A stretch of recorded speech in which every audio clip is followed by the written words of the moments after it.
بسم اللہ الرحمن الرحیم، شروع اللہ کے نام سے جو بڑا مہربان نہایت رحم والا ہے۔ لقد كان في يوسف وإخوته آيات للسائلين۔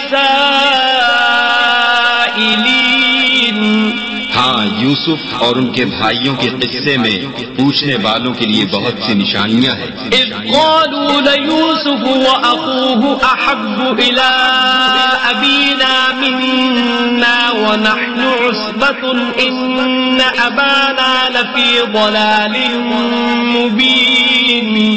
جب انہوں نے آپس میں تذکرہ کیا کہ یوسف اور اس کا بھائی ابا کو ہم سے زیادہ پیارے ہیں، حالانکہ ہم جماعت کی جماعت ہیں، کچھ شک نہیں کہ ابا صریح غلطی پر ہیں۔ اقتلوا يوسف أو اطرحوه أرضا يخل لكم وجه أبيكم وتكونوا من بعده قوما صالحين۔ تو یوسف کو یا تو جان سے مار ڈالو یا کسی ملک میں پھینک آؤ، پھر ابا کی توجہ صرف تمہاری طرف ہو جائے گی اور اس کے بعد تم اچھی حالت میں ہو جاؤ گے۔ قال قائل منهم لا تقتلوا يوسف وألقوه في غيابة الجب يلتقطه بعض السيارة إن كنتم فاعلين۔ ان میں سے ایک کہنے والے نے کہا کہ یوسف کو جان سے نہ مارو، کسی گہرے کنویں میں ڈال دو کہ کوئی راہگیر نکال کر اور ملک میں لے جائے گا، اگر تم کو کرنا ہے تو یوں کرو۔ قالوا يا أبانا ما لك لا تأمنا على يوسف وإنا له لناصحون۔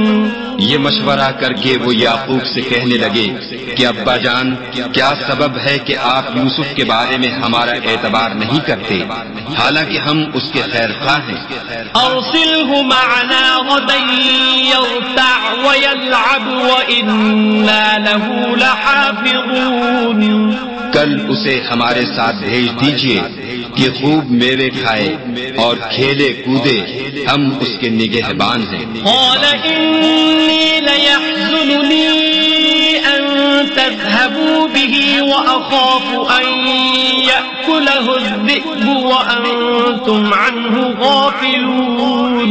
انہوں نے کہا کہ یہ امر مجھے غمناک کیے دیتا ہے کہ تم اسے لے جاؤ، یعنی وہ مجھ سے جدا ہو جائے، اور مجھے یہ بھی خوف ہے کہ تم کھیل میں اس سے غافل ہو جاؤ اور اسے بھیڑیا کھا جائے۔